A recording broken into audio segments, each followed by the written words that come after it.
Bien, je tenais à dire au peuple gabonais qu'il y a un adage qui dit qu'on ne réveille pas quelqu'un qui fait semblant de dormir. Il n'y a rien qui se passe aujourd'hui au pays qui dépasse l'entendement de chaque Gabonais. Mhm, On voit clairement à qui nous avons affaire. mhm, Que le peuple gabonais mette juste en tête que le CTRI n'a nullement l'intention de le sortir de la misère dans laquelle il est en train de croupir. mhm, Ils veulent juste se servir de vous pour pouvoir s'enrichir impunément.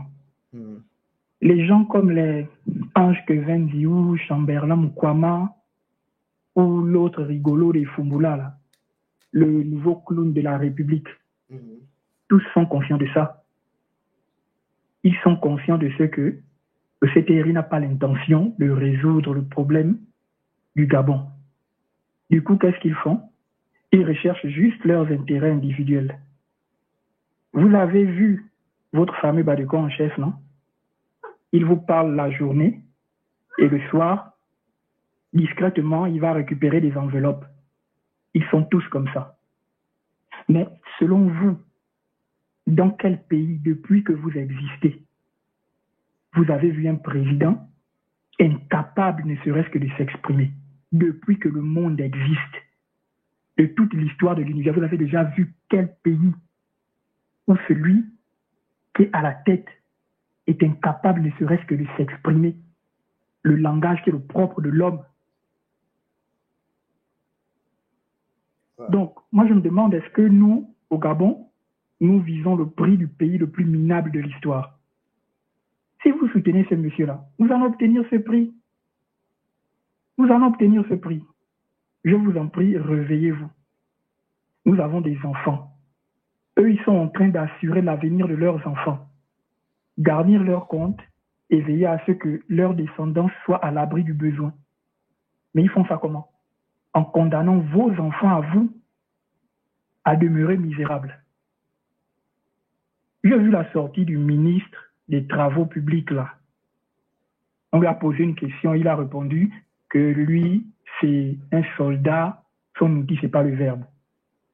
Et il a poursuivi sa bêtise là en racontant une anecdote sur Omar Bongo qui disait que lorsqu'il y a deux individus face à lui, ayant les mêmes diplômes, il choisit celui qui s'exprime le moins bien. Parce qu'il prétend que Dieu ne pourrait donner à un homme la parole et l'action. Mais, monsieur le ministre des Travaux publics, est-ce que vous avez déjà entendu parler, de Charles de Gaulle et de son discours du 18 juin 1940? Est-ce que vous avez déjà entendu parler de Napoléon, de Hitler, de Jules César ou bien de Simon Bolivar? C'est pour vous démontrer que être soldat ne fait pas forcément de vous quelqu'un qui soit incapable de s'exprimer décemment. Ça ne veut rien dire. Rien du tout. Et on devient militaire. Et puis après, on fut militaire. Mais la parole, on est avec. Juste que c'est avec les degrés d'expression. À la naissance, on s'exprime par les pleurs. Après un certain âge, c'est le babillement. On babille. Puis après, on bricole la langue qu'on apprend dans le milieu où on évolue et on finit par la maîtriser. Et quand on a maîtrisé la langue, c'est à vie. C'est le langage, c'est le propre de l'homme. Et Omar Bongo, qui apparemment connaissait reconnaître les hommes d'action, en plus de 40 ans qu'il a fait au pays, les hommes d'action qu'il a dénichés ont posé quelle action dans nos pays?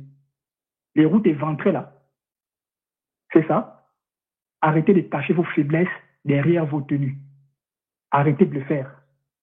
Nous savons tous que Brice Clotaire Oligui, c'est quelqu'un qui ne mérite pas d'être à la présidence de la République. Parce que lorsqu'on veut conduire des voyants, on ne met pas à la tête un aveugle.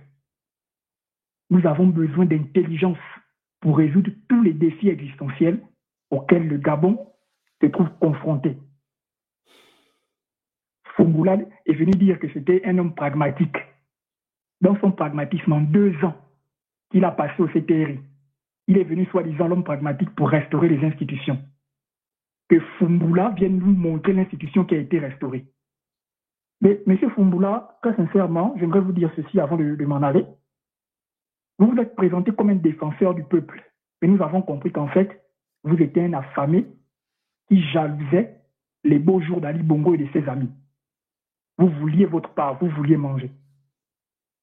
Parce qu'on se rend compte qu'aujourd'hui, vous qui vous faisiez passer pour le chien enragé, vous êtes devenu le gentil toutou, prêt à propulser au sommet de l'État quelqu'un qui est incapable de placer un mot après l'autre en respectant les règles de grammaire. Aujourd'hui, c'est vous qui êtes en train de nous dire qu'il met le lieu à la place. Vous voulez que le Gabon ressemble à quoi au niveau international? Le président, c'est la vitrine d'un pays. Vous voulez qu'on regarde le Gabon à travers Brice Clotaire Oligui-Nguema, qui est capable de s'exprimer? Un pays reconnu, le Gabonais, nous, à l'étranger, on nous appelle les intellectuels. C'est comme ça, on nous voit, nous, nos travails, les trucs comme les autres là de l'Afrique de l'Ouest. Nous ne sommes pas comme ça.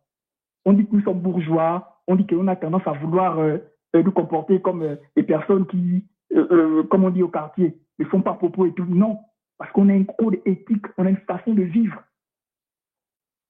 Aujourd'hui, vous voulez mettre Brice Clotaire Oligui-Nguema devant?